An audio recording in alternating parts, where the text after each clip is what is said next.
नमस्कार दोस्तों, राधे राधे, जय श्री कृष्ण। भाई दूज की कथा। एक बुढ़िया माई थी। उसके 7 बेटे और एक बेटी थी। बेटी की शादी हो चुकी थी। जब भी उसके बेटे की शादी होती, फेरों के समय एक नाग आता और उसके बेटे को डस लेता। बेटी की में वही मृत्यु हो जाती थी और बहू विधवा हो जाती। इस तरह उसके 6 बेटे मर गए।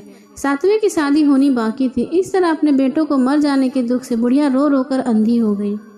भाई दूज आने पर तो भाई ने कहा कि मैं बहन के यहाँ तिलक कराने जाऊंगा। माँ ने कहा ठीक है।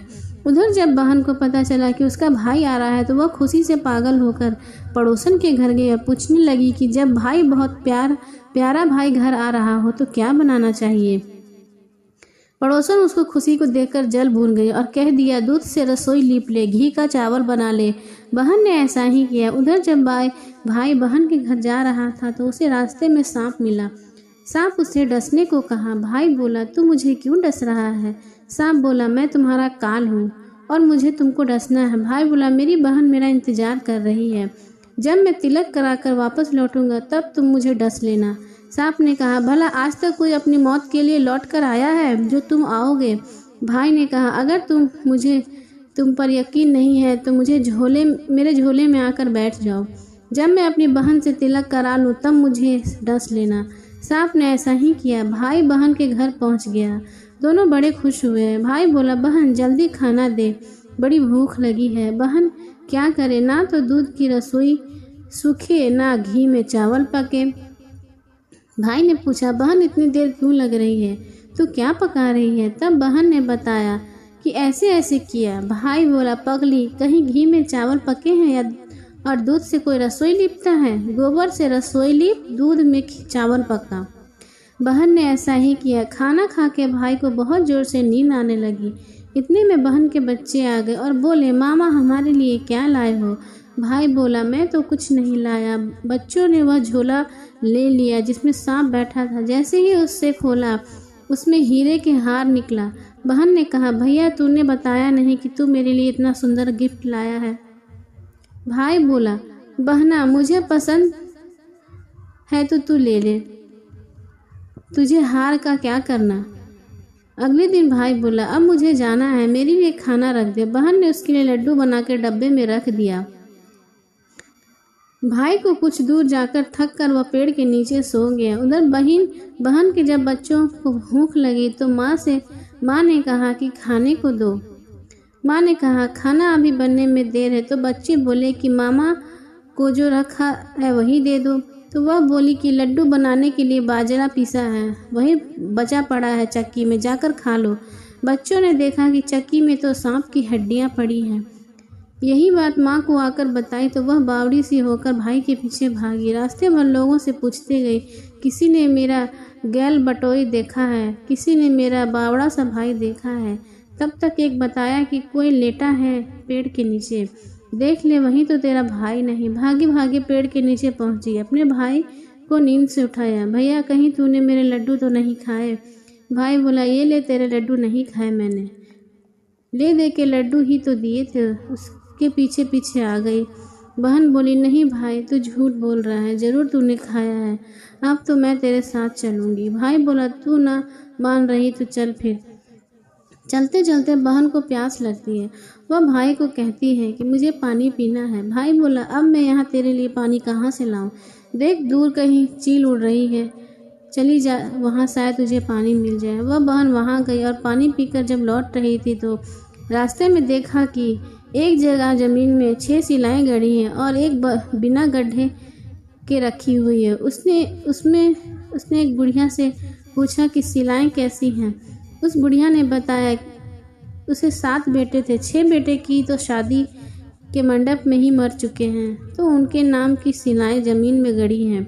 अभी 7वें की शादी होनी बाकी है। जब उसकी शादी होगी तो वह भी मंडप में ही मर जाएगा, तब यह 7वीं शिला भी जमीन में गड़ जाएगी। यह सुनकर बहन समझ गई कि ये शिलाएं किसी और की नहीं बल्कि उसके भाइयों के नाम की है।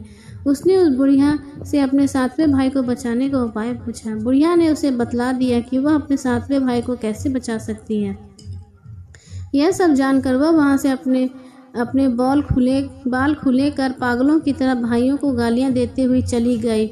भाई के पास आकर बोली, तू जलेगा, कटेगा, मरेगा। भाई उसके ऐसे व्यवहार को देखकर चौंक गया और उसे कुछ समझ नहीं आया। इस तरह दोनों भाई बहन माँ के घर पहुँचे। थोड़ी समय के बाद भाई के लिए सगाई होने लगी। उसकी शादी तय हो गई। जब भाई को सहरा पहनाने लगे तो बोली, इसको क्यों सहरा बांधेगा? सहरा तो मैं पहनूंगी, ये तो जलेगा, मरेगा। सब लोगों ने परेशान होकर सहरा बहन को पहना दिया। बहन ने देखा उसमें कंगली की जगह सांप का बच्चा बैठा था। बहन ने उसे निकाल कर फेंक दिया। अब जब भाई घोड़ी चढ़ने लगा तो बहन फिर से बोली, ये घोड़ी क्यों चढ़ेगा? घोड़ी तो मैं बैठूंगी, ये तो जलेगा, मरेगा। इसकी लाश को चील कौवे खाएंगे। सब लोग बहुत परेशान थे। सब ने घोड़ी पर भी उसे बिठा दिया। अब जब बारात चलने को हुई तो बहन बोली, ये क्यों दरवाजे से निकलेगा? ये तो पीछे के रास्ते से जाएगा। दरवाजे से तो मैं निकलूंगी। जब वो दरवाजे के नीचे से जा रही तो दरवाज़ा अचानक गिरने लगा। बहन ने एक ईंट उठाकर अपनी चुंडी में रख ली। दरवाज़ा वहीं रुक गया। सब लोगों को बड़ा अचंभा हुआ। रास्ते में एक जगह बारात रुकी तो भाई को पीपल के पेड़ के नीचे खड़ा कर दिया। बहन कहने लगी, ये क्यों छाँव में खड़ा होगा? ये तो धूप में खड़ा होगा। छाँव में तो मैं खड़ी रहूँगी। जैसी वह पेड़ के नीचे खड़ी हुई, पेड़ गिरने लगा। बहन ने एक पत्ता तोड़कर अपनी चुंडी में रख लिया। पेड़ वहीं के वहीं रुक गया। अब तो सबको विश्वास हो गया कि यह बावली कोई जादू टोना सीख कर आई है, जो बार बार अपने भाई की रक्षा कर रही। ऐसे करते करते फेरों का समय आ गया। जब दुल्हन आई तो उसने दुल्हन के कान में कहा, अब तक तो मैंने तेरे पति को बचा लिया, अब तू ही अपने पति को और उसके साथ अपने मरे हुए जेठों को बचा सकती है। फेरों के समय एक नाग आया। वो जैसे ही दूल्हे को डसने को हुआ, दुल्हन ने उसे एक लोटे में भरकर ऊपर से प्लेट से बंद कर दिया। थोड़ी देर में नागिन लहर लहर करती हुई आई। दुल्हन से बोले, तू मेरे पति को छोड़। दुल्हन बोली, पहले तू मेरे पति को छोड़। नागिन ने कहा, ठीक है, मैंने तेरे पति को छोड़ दिया। दुल्हन, ऐसे नहीं, पहले 3 बार बोल। नागिन ने 3 बार बोला। फिर बोली, अब मेरे पति को छोड़। दुल्हन बोली, एक मेरे पति से क्या होगा? हंसकर बोलने लगी, जेठ भी तो होना चाहिए, एक जेठ भी छोड़। नागिन ने जेठ के भी प्राण वापस दे दिए। फिर दुल्हन ने कहा, एक जेठ से लड़ाई हो गई तो एक और जेठ जो विदेश चला गया तो तीसरा जेठ भी छोड़। इस तरह एक एक करके दुल्हन ने अपने 6 जेठ को जीवित करा लिया। उधर बुढ़िया रो रो कर बुरा हाल था। अब तो मेरा 7वां बेटा भी बाकी बेटों की तरह मर जाएगा। गांव वालों ने उसे बताया कि उसके 7 बेटे और बहुएं आ रहे हैं। तो बुढ़िया बोली, यह बात तो सच है। मेरी आंखों की रोशनी भी वापस आ जाए तो मेरे सीने के दूध की धार बहने लगे। ऐसा ही हुआ। अपने सारे बेटे बहू को देखकर वह बहुत खुश हुई। बोली, यह सब तो मेरी बावली ने किया है। कहाँ है मेरी बेटी? सब बहन को ढूंढने लगे।